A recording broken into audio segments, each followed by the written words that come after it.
David, it's so good to have you back on the podcast. I'm excited. Tim, we had such a blast last time. I'm ready to rock with you. Yeah, I wanted to specifically have you back this time because I have read the book. Yes. Uh, That that is so cool. It looks like you read it more than once, my brother. you told me to in the book. That's right. It says it. It's And here's right in the book. and here's why I took this book on our vacation. We spent 3 weeks in our motorhome in uh, Gulf Shores, Alabama. Sure.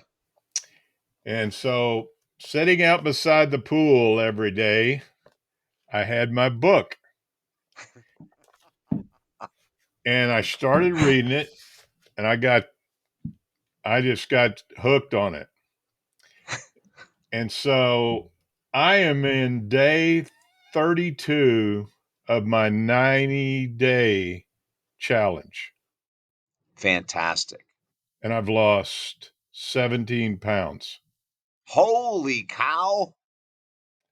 Uh, I'm calling it Focus on 50. I'm going to I lose love 50 it. pounds. I've got it written on my wall up here. Right Um, on. and so I've got some questions about the book. That's right. All right. Of course. First question I've got came up the other day in my discussions with a particular family member about the book. What do you say to those naysayers who say you have to focus on more than one goal in order to be successful at whatever you're wanting to do in life? Well, I think it's a pretty easy answer. If we look at the most successful people in the world on average, Tim, not 100%, but on average, the most successful people master one major goal at a time. And they're normally remembered when they pass away for that one major area in life that they accomplished. Now, there are some people, like when you think of Thomas Edison, what do you think of? Light bulb. Light bulb. So he spent his whole life working on a variety of different projects, but his biggest one that he focused on was the light bulb. When we look at Henry Ford, he didn't focus on airplanes, boats, taxi cabs before they even had taxi cabs. He focused on one thing, making a car. When you look at Anthony Robbins mainly focuses on one thing, helping people to stay inspired through life. When you look at Susie Orman, her one thing is finances. When, in other words, you look at Wayne Dyer. Now, he covered a lot of areas in life, but his go to wheelhouse was spirituality.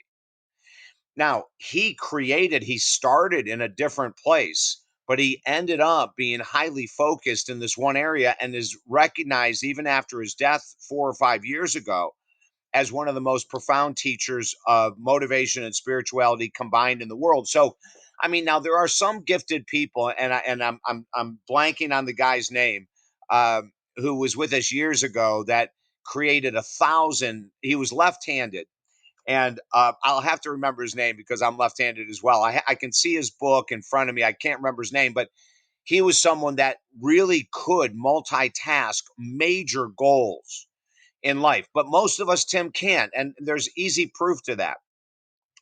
Most people are struggling in multiple areas of their life right now. 80% of Americans are overweight.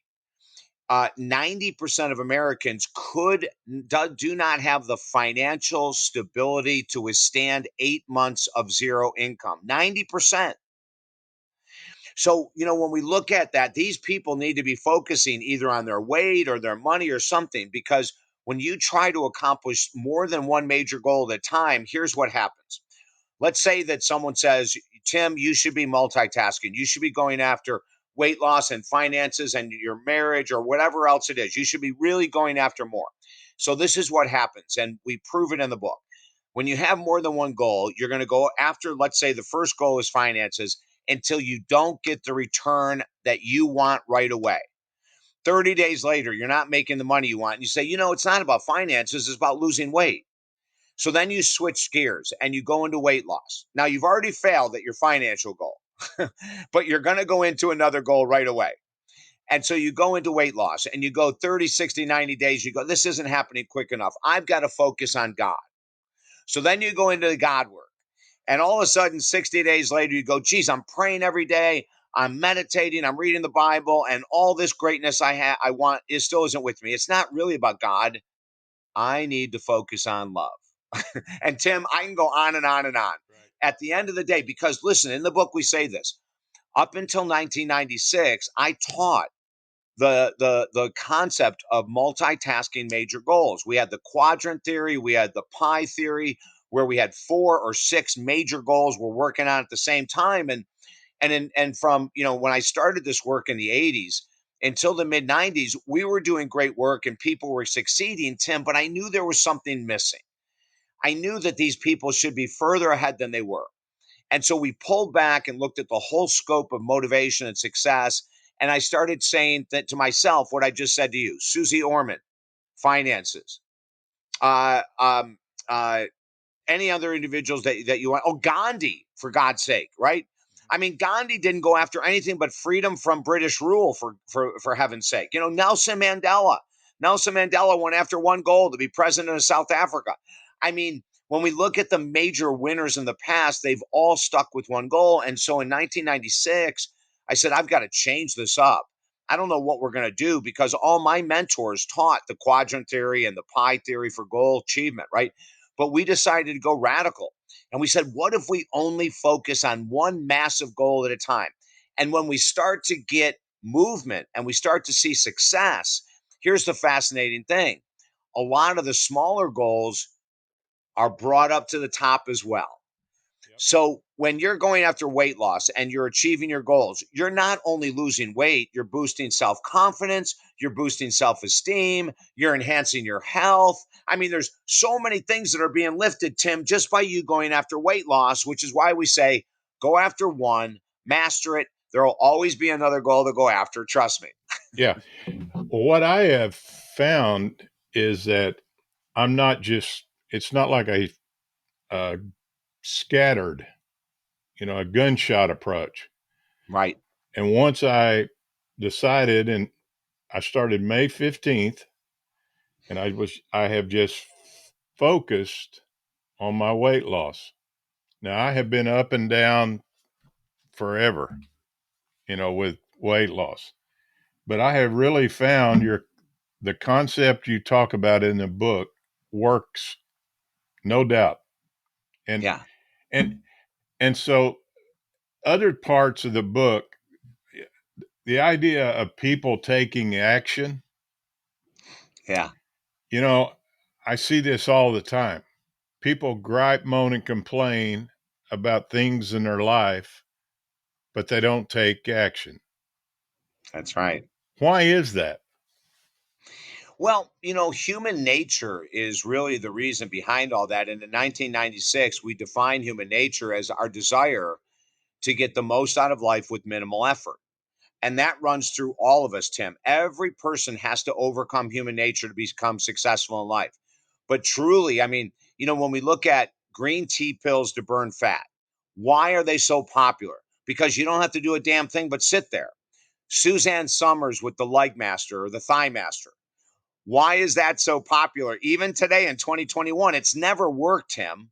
It's never worked. But when a woman or a man can sit on a couch watching TV and squeeze some damn little spring between their legs, and they think they're going to get legs like Suzanne Summers, there's a problem here, And the reason it doesn't make logical sense that we can lose weight by taking a pill. It doesn't make logical sense that you can sit on your couch watching television, not move from the couch, but your legs are going to become incredibly gorgeous. See, that's all illogical. But to the definition of human nature, our desire to get the most out of life with minimal effort, it makes total sense. And marketers are brilliant about human nature. I mean, they go right to the core. The secret and the law of attraction, both pieces of crap in regards to achieving great goals in life. It'll never happen by throwing your thoughts out to the Tim, imagine this. If you were following the law of attraction right now, and the most popular law of attraction teachers, they would say to you, Tim, every day, create an affirmation that says, I have lost 50 pounds. And that's all you have to do. Because once you send that thought out into the universe will come back and somehow strip away your 50 pounds. I don't know how the hell they think it works. I don't either, because it It doesn't. doesn't work. No. And the other thing, and I've got it in the book right here, I got it highlighted, is two words that I have used in the last 3 years that I wish I could just pound into people. Common sense. And you talk about that in the book, and it Yeah. makes all the sense in the world. But people have lost the idea of common sense. And what you're talking about is, the idea of the thigh master. I remember 50 years ago, you might remember this, you may not, this machine that you put this strap around you. It was a machine that was like a paint shaker. Right. Right. I know what it is. Sure. My mom had one. And I'm thinking, use a little common sense, but it's kind of gone out the window. I want to talk to you about the morning routine. Yeah. That that has become so important in my routine, and Tim, it's wonderful. share. Yeah. Okay. I'll describe behind why we do it. Tell our audience what your morning routine consists of, and then I'll explain it. Well, my morning routine, uh, I don't turn on any electronics the first 10 minutes, maybe 15 minutes, maybe even longer. Uh, I enjoy my cup of coffee with my wife. We may discuss uh, a biblical verse or something like that that we have read. But before that, I try to clear my mind of everything except what I am thankful for. Beautiful. Beautiful. And I try to start my How day with that. how has that affected you? Well, it just makes my day, uh, it just seems like that I'm more thankful uh, for what I do have. And I don't focus, there's that word, I Yep. don't focus on the negative so much. Yeah. There was a very powerful spiritual teacher in the 1600s. His name was Meister Eckhart, and he was absolutely brilliant. The churches hated him because he had an open mind. And what he said, there's only one prayer that you have to pray every day, regardless of what's going on in your life, if you want to be free. And the prayer is two words. Any guess what those two words might be, Tim? I'm thankful. Thank you. You, yeah, I'm thankful would actually be three words, but Yeah, that's right. That's right. So be he thankful. said that, if you go to your higher power, God, universal light, whatever words you use, and every day you say, thank you, God, thank you for this, thank you for that, regardless if it seems to be positive or negative, because within every challenge is a acorn, a seed of brilliance. It's an opportunity for us to grow. It's an opportunity for us to learn forgiveness or humility or compassion, for ourselves if we're the one making a mistake, or for someone else that we care about if they're making a mistake, right? So, what you're saying is, and we've been preaching this for so long. The first hour of every day sets the tone for better success, better health, better relationships. My fiance Mia and I, the first hour and a half of every day is coffee and conversation. There's Yep. no electronics. There's no television, radio. There's no social media. There's no texting. Our phones are off, Tim. They're normally off from about 8 o'clock at night until about 9:30 or 10 in the morning. And TVs are off. I mean, everything. There's no electronic activity at all. And what we have found in our relationship we leave the house on a high, on a cloud. We're not caught up in the insanity of controversy and conspiracy theories and all the nutty stuff that's happening in the world, right? And so when we created this years ago, we said, what is it that we could do to give the world a better chance to have a better day? And we came up with this. So I'm going to repeat this the first thing every morning. Now, we encourage at least an hour. And what we say is there's no electronics, there's no phones, televisions. Don't worry about the weather. Look out your freaking window, for God's sake. You don't Yeah. have to tune into something to find out what the weather's doing, right? So, no excuses, no justification, no rationalization, but fill your head. As you said, if it's not scripture, read a motivational book, listen to a podcast. If you have to do anything electronic at all, it should only be motivational podcast or sermons or something on YouTube that's uplifting, right?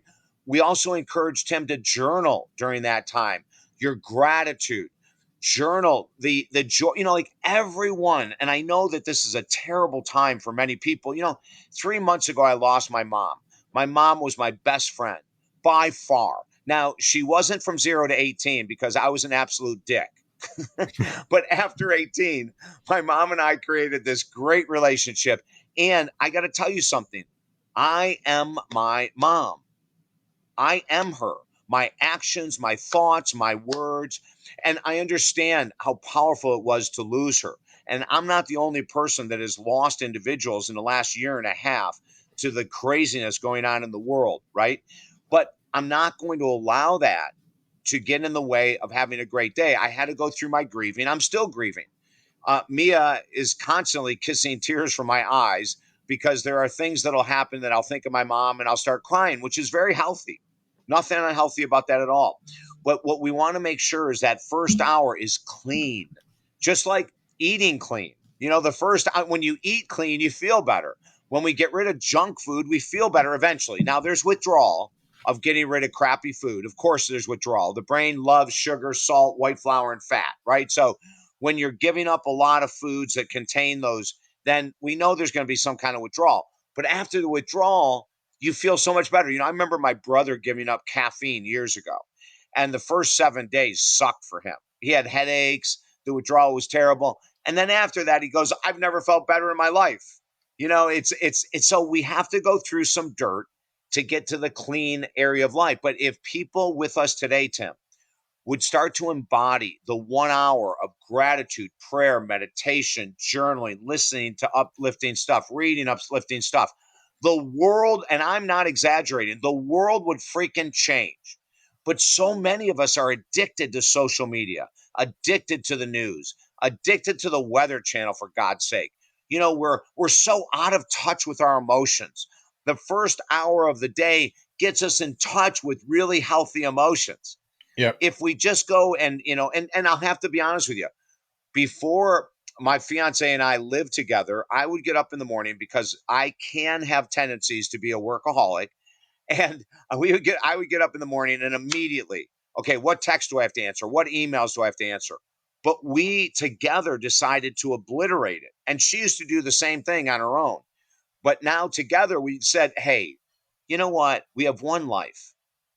What's really important? Checking emails before 10 in the morning or spending time together, for God's sake? Yeah. That was me. I felt like I had to get up, walk in here at the office, look at my phone, see who had, what was going on, check the baseball scores. Uh, that was just a habit. And, Right. but when we were on vacation and I read the book and then I reread the book, like you told me to do in the book, uh, I started implementing this and it's made a lot of difference in just how I treat my day, you know. Yeah. But Yeah. Yeah. yeah, it stops the chaos and the drama. It It really really does. does. Yeah, I know. You go in, let's say you spend the first hours 6 to 7 or 5 to 6 or 7 to 8 or whatever your schedule is. I'm retired, I want to make remember? this, what's that? I'm retired. Oh, that's right. 7 to 8 probably. 7 to 8. Okay. Yeah. And until you do it, you don't know what you're missing. Is that correct, Tim? Absolutely.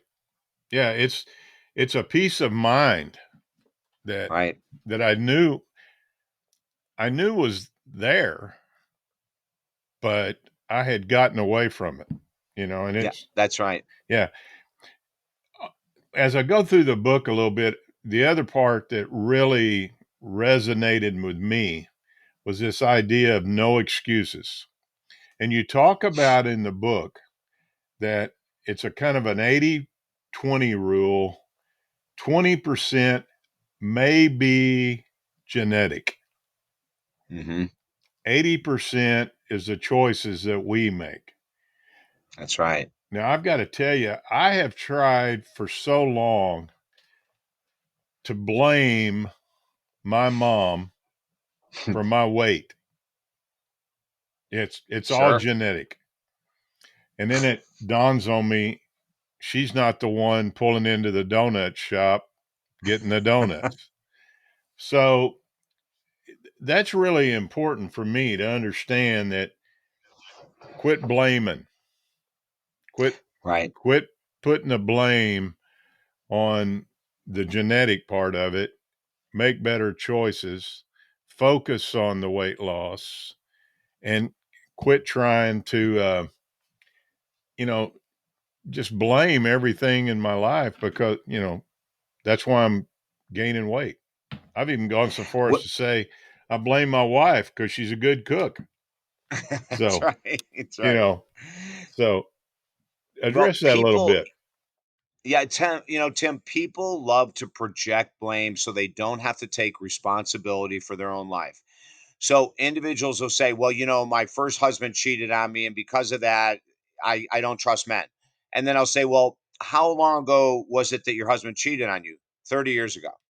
Interesting. So you've been carrying this weight for 30 years. You're projecting blame for 30 years. What was your role in the divorce? And I want to tell you something, Tim, unless you've been married for one day and your partner cheated on you on the night of your wedding, it's always twofold. It takes two people to screw up a marriage, just like it takes two people to save a great marriage. So when I hear people blaming their ex boyfriends, girlfriends, husbands, wives, and all that, I just want to say it's time for us to mature. And I'm not saying that condescendingly, I'm just being factual. It's time to wake up, it's time to mature and to understand that you had a role. I could spend the rest of the time talking about couples I've worked with where individuals have said, if my wife didn't do this, if my husband didn't do this, I would have been a happy person. But because they cheated, because they took money and didn't tell me, because we went through the divorce, I'll never be ready for another relationship. It's crazy when you talk about genetics. Gosh, we look at alcohol, which I battled with alcoholism for 30 years. Yes, there's a genetic link, but that gene doesn't pull your butt into a bar. That gene doesn't pull you down the grocery aisle and say, buy 6 bottles of wine. That gene cannot do a thing until you drink. If you have the gene, and it's full force in my family, without a doubt, if you have the gene and you drink, you're going to overdrink because the gene gets turned on, it's activated. We found this out in the year 2000. And so you have to look at the reality and say, if I have 2, 4, 6, 8, 20 years where I couldn't stop at one drink, I wonder if I should quit drinking. Yeah, you know, really. I wonder so if you blame genetics, you're going to keep drinking. Well, it's not my fault. It's not my fault. I'm an alcoholic for life. Once an alcoholic, always an alcoholic. That's all nonsense BS. Yeah, And I'm sitting here proof of a 30-year alcoholic and addict that has been totally clean for a long period of time. And to tell you, anyone can get sober, Tim. Anyone can lose weight, Tim. Anyone can do what we're talking about, but you have to focus. I tell this story all the time. My mom died, and I hate to say this, but it's true, at a perfect time for me because I had so many years of sobriety that I was fully present at her wake, at the funeral. Yes, I was sad, but I was fully present.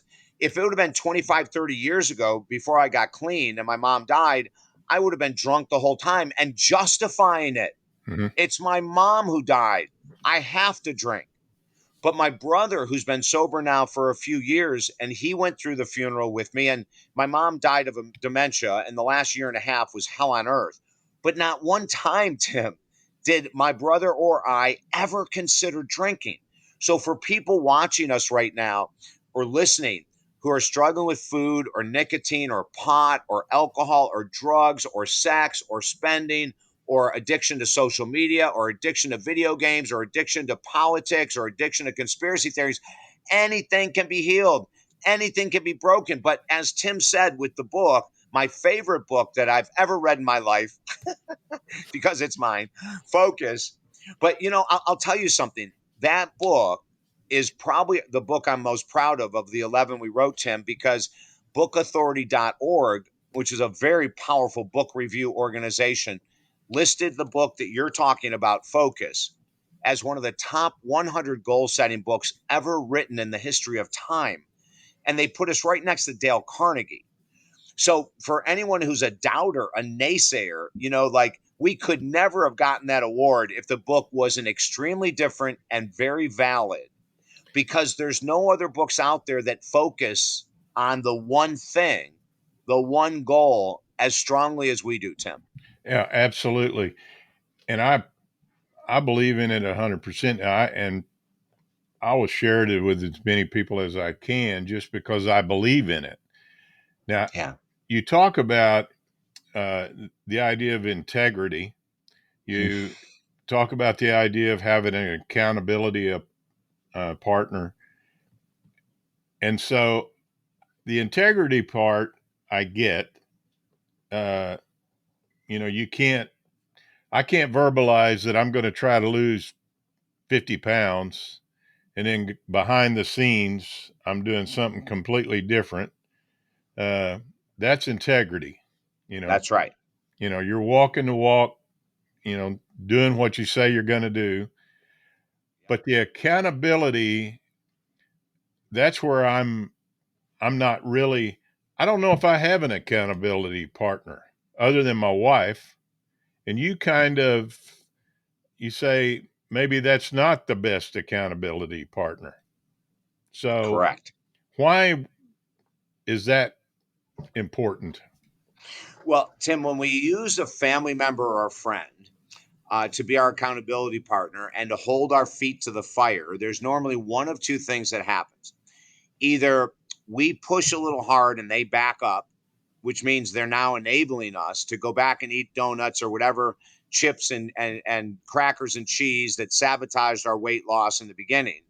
So they, we'll say, "Oh, honey, it's the weekend," and she'll say, "Oh, come on now, Tim, you said you weren't gonna." "Oh, we're on vacation. We're in Alabama, for gosh sake, and it's Friday night." And she goes, "Tim, are you sure you want to do this?" "Well, how many times do we go on vacation, honey? How many times are we here?" And then she goes, "All right, if you want to do it for tonight." So that's number one problem, right? Did you have a bug in our car? Yeah, we've got several. There's in Uh, your car, house, and yeah, yeah. We cover all of our bases, Tim. Okay. So, and then a friend or a family member could go in the opposite direction, and they could become a drill sergeant, and they could be overbearing because they don't understand psychology. So they could start beating us up, going, "What the hell you mean you're not going to do this or that?" Instead of having compassion and understanding and talking us through what we want to do. So those are two reasons why we say friends and family members probably aren't the best accountability partners. But there's a variety of other people that we could use. It might be a neighbor down the street that we aren't super tight with. Like, we can't be super tight with an accountability partner because their role is to hold our feet to the fire. I mean, the best way to go is to go with someone who has experience in the field that we're trying to make the major goal with. And, and some people that we work with, they use me strictly as an accountability partner. And what that means is in our weight loss program, they text me every day. In our weight loss program, we meet once a week for an hour, and they've got a ton of work to do every week before we meet. So our accountability work is also includes a lot of homework. And that really is the best way, Tim, to accomplish a massive goal, is to make sure someone's holding your feet to the fire and they have expectations for you to achieve every week. And isn't it important to verbalize whatever it is you're trying to do? Like if I'm trying to lose weight, I need to verbalize that or tell people that as much as I possibly can. Because isn't that a way of being accountable? Yeah, you're 100% correct. Now, the only trick is, or the only trip up could be, is if you're telling people that to feel better, but behind the scenes, as you mentioned earlier, you're doing something else, which means you're out of integrity. Yeah. Now, when it comes to sobriety, that's a little different than weight loss. In sobriety, and I'll tell you a story, and this happens quite a bit. I was working with a woman from the West Coast, and she had been over drinking for a number of years, very successful, very lucrative career. And she came to me and said, "Hey, listen, I've been battling with this for too long. I need help." And I said, "Okay." So while we're working together, of course, I'm her accountability partner. And she says, this is after 30 days. She goes, "I'm feeling so great. I'm going to let everyone know." And I said, "I wouldn't do that. I wouldn't let everyone know. You've only been sober for 30 days. That's not something you want to hang your hat on. Let's wait a year." But she didn't want to listen. She was so excited. And she was on, Tim, something we call in addiction recovery, whether it's food, nicotine, alcohol, it doesn't matter. It's called the pink cloud. So she posted on social media that she's 30 days sober, never felt better in her life. She got like 1,000 likes and 500 go get them and all that kind of stuff. Mm-hmm. And 2 weeks later, at a tailgating for a football game, she got absolutely hammered. She wasn't ready to tell the world she was sober.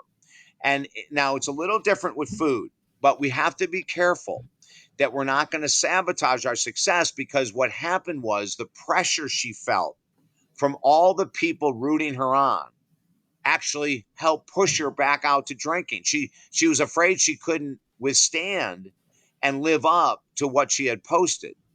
So what I would say is, tell your family members, obviously. Tell the people who live around you, definitely. Tell whoever you hang out the most with that you're on a new eating program and that you're going to bring your own food to the party or whatever you need to do, right? Mm-hmm. And you can be super successful in doing it that way with a group of people being accountability partners instead of just one. Okay. The idea of uh, changing one addiction and picking up another addiction, I see Yeah. this a lot with people who take up running, Yeah. especially endurance running and things like that. They become, they may give up the alcohol and the drugs, and then all of a sudden they become addicted to running, Yes. which I don't know if that's a bad thing, but do we sometimes, give up one addiction and become addicted to something else? It's probably the most common thing in the world of addiction recovery, and it's called a cross addiction. And this is how it happens. When you're eating certain types of food, usually sugar, salt, white flour, fat are the normal foods that make us, gain weight. If you're eating a ton of steamed broccoli and grilled chicken, the odds of gaining weight is pretty small, Tim. I don't know too many Yeah. people that eat those foods on a daily basis that go overweight, right? So, but this is what happens. The brain, the pleasure center of the brain, gets used to the sugar, the salt, the fat, right? And when all of that is taken away, it says, wait a minute, we need something else in this pleasure center to feel good. So people will go to pot, they'll go to nicotine, and especially caffeine as a cross addiction substance. If you go into a 12-step meeting for alcoholism, Alcoholics Anonymous, you'll see more coffee pots running at the same time than you've ever seen in your life at a big meeting. You'll see platters of cookies and brownies because all these people have cross addicted. You'll see people standing outside smoking like chimneys because they've cross addicted to, and they've increased their nicotine intake to equal the loss of the pleasure center stuff from alcohol. So here they are in the meetings talking about how proud they are of being clean, and they're chugging caffeine, which hits the pleasure center of the brain. They're consuming sugar, which hits the pleasure center of the brain. They're smoking nicotine outside, which nicotine is the most powerful anti-anxiety drug that could be sold over the counter. It's not anything to mess around with. For people that are former smokers that I work with, it can be a bear to break the nicotine habit. I mean, the manufacturers are not stupid. Mm-hmm. And it's the same thing with food. The manufacturers are stuffing more salt, more sugar into our food every day. which creates a desire to consume more. So we have to watch that cross addiction. Now, there is a cross addiction, Tim, to what you mentioned, to exercise. It is not anywhere near as prevalent as a cross addiction to food or nicotine or caffeine or something else. It can happen, but it's not quite as prevalent. As a matter of fact, in the United States, only 15% of the US population exercises 3 to 4 days a week. That means 85% do not. Yeah. You know, chapter 6 of your book, it talks about creating profound love. And when I got to this chapter, I wrote all through the book. I've got, but in one chapter 6 says focus, creating profound love through focus. And then you talk about, and it says, so guess what? The first step to profound love is to remove any dependency or addiction that is getting in the way of you loving yourself in the most profound way possible. And that just, and then you say, your body is your temple. That's Yes. 1 Corinthians 6:19 and 20. Your body is your Thank you. temple. That's right. And people have I think we struggle because we don't love ourselves.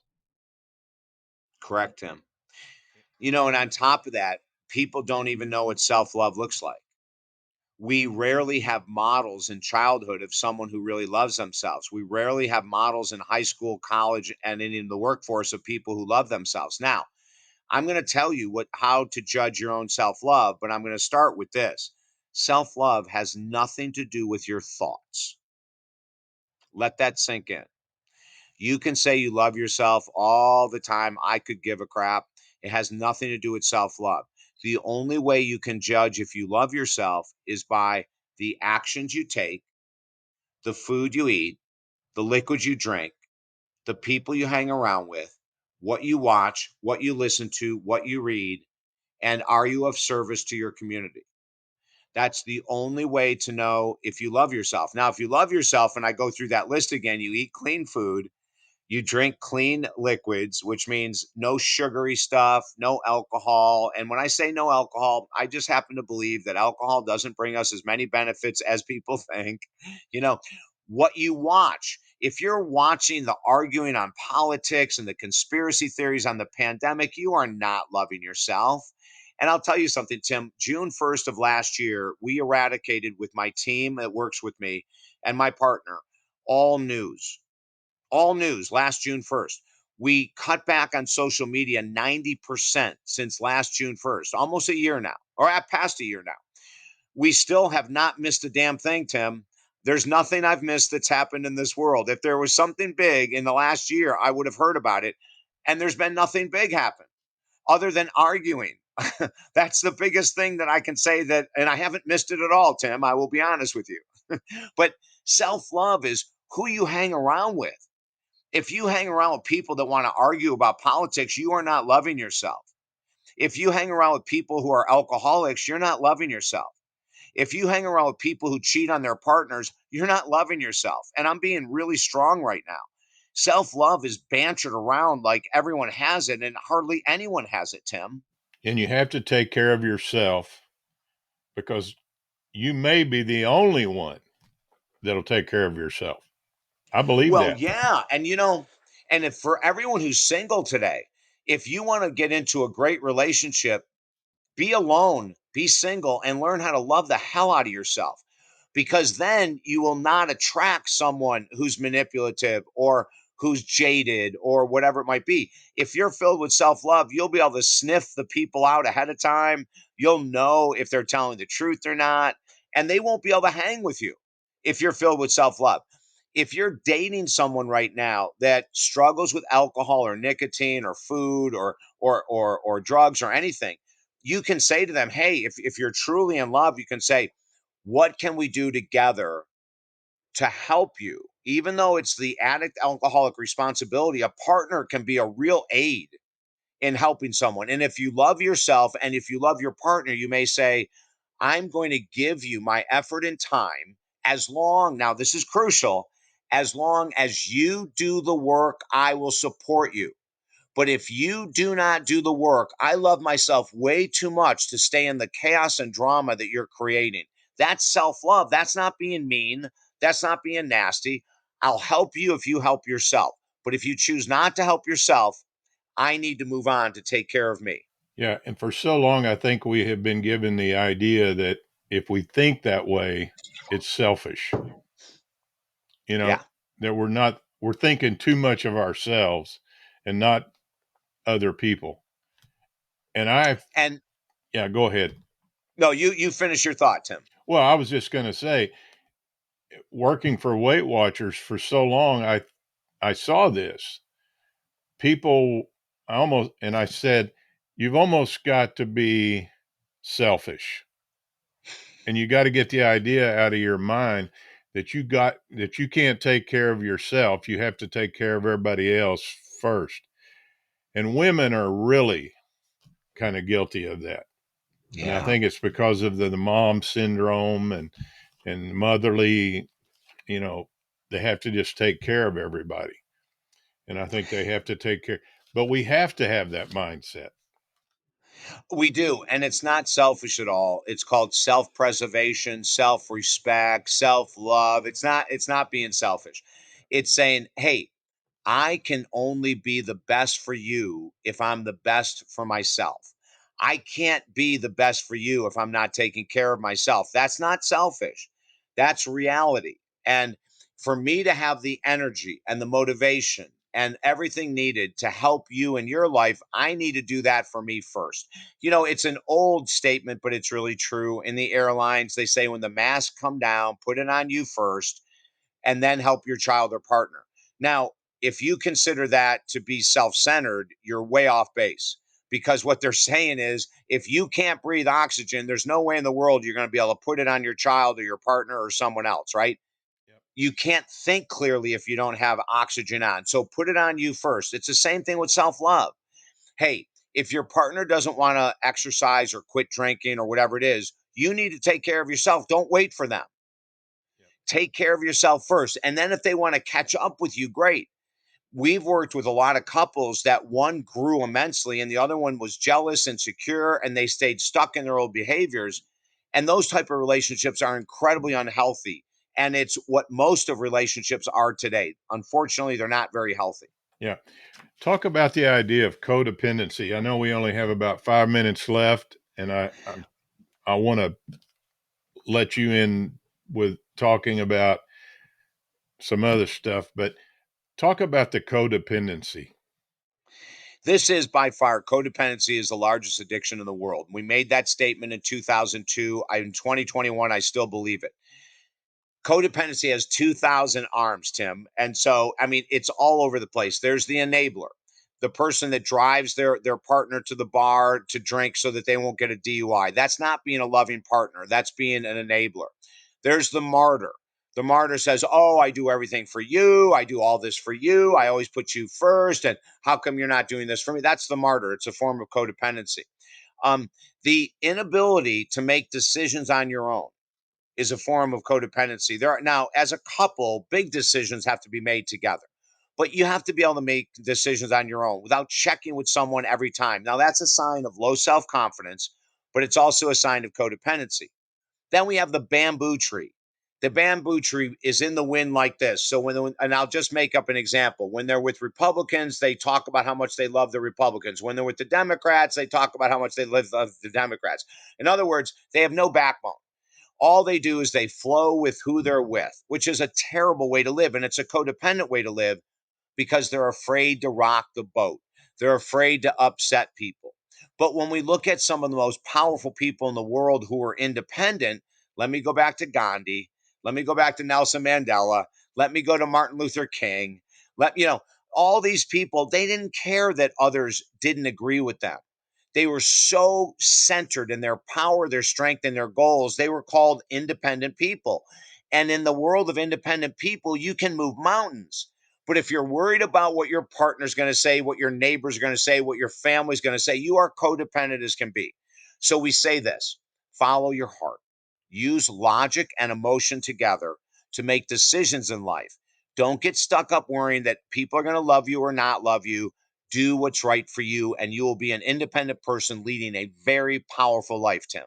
Okay. Last thing, and I just want you to talk about a statement. And I don't know if it's where it's at in the book. Why shoot for less that we deserve in life, and what to do about it? Yeah, that's a huge one. When we shoot for less, that's a sign of low self confidence, that we're not worthy of the weight loss, the sobriety, the income, the partner, or whatever it might be. So we shoot for less usually because our self confidence is down and our self worth is gone. We don't feel worthy of something more than we have right now. Now, that's a huge statement that you just made, Tim. And that's one that you really have to work with a professional on to get to the core of it. Why am I staying in crappy relationships? Why have I had trouble with money my whole life? Why have I had trouble with weight? Why have I had trouble with addiction? Those are all self-confidence, self-worth issues, and you really need a professional to help you overcome them. Yeah. Do you think part of that goes to something that happened in childhood that was traumatic, or do you think that it was uh, genetically something that was built in? Most of the challenges that we have in life are environmentally caused between 0 and 18, Tim. Genetics plays less and less of a role in, like, as a matter of fact, we still have never found a single gene for anxiety. We still have never found a single gene for depression, but we know anxiety and depression are incredibly big right now. Now, they found combination genes that might lead one to depression easier than someone else, and combination genes that might lead someone to anxiety. But honestly, it's environmental. We are raised with a mom that's anxious, a dad that's controlling, a dad that's depressed and an alcoholic, a mom that's depressed and whatever it might be. So we pick up these signals from the environment, or maybe a grandmother that was depressed or a grandfather that was anxious. We pick up this environmental cues and we follow them without even questioning. Like, when we look at people that are negative in nature, 99% of the time, Tim, either mom, dad, grandma, or grandpa was negative in nature. So from 0 to 18, they're in this negative environment and it just becomes part of who they are until they get the help to realize they can let that go. Makes all the sense in the world. I I see it in myself. I probably can look back growing up, and the environment that I was in has caused me to look at things like I do now. You know, and but hey, I just want to tell you, thank you for writing this book. Now, You bet. I I must say, how did you get Jenny McCarthy to forward? Is that amazing? That Is is that just amazing. incredible? Well, I'll tell you a quick story. So, when the very first time I was out with Jenny McCarthy was for our number one best-selling book, Positive Thinking Will Never Change Your Life, but this book will. Yeah. And so I go into the studio, and Jenny was so warm, so welcoming, so incredible. And we sat down, and she looked at me and she said, David, I'm a huge fan of the law of attraction. I'm a huge fan of The Secret. And your book is saying both of those are nonsense. I said, they are, Jenny. And she goes, I'll tell you what, I'm going to give you 3 minutes to convince me on live national air with 3 million listeners. You're going to get 3 minutes to convince me. Go. And I did it. And I knocked it out of the park, Tim. And all of a sudden at the end, she looks at me and she's shaking her head with this big smile. She goes, David Essel, you are the new leader of the positive thinking movement. You've just changed my mindset. I've been praising The Secret and the law of attraction for years. And now I realize that all of my success as Jenny McCarthy came from me working my butt off, David. Exactly what you say in your books. Yep. And that's how we got a hold of Jenny. And then when we came out with this book, Focus, I said, Jenny, I've been on your show 5 times. Would you like to do? And she said, oh my God, I'll write the forward in a heartbeat. And so we've become friends, and she's just been a great support for me, Tim. Great. I just love the book. I Thank you. I endorse it wholeheartedly, and I'm going to continue to read it, Yep. study it. Uh, Good. Sermon material has come out of it already. Fantastic.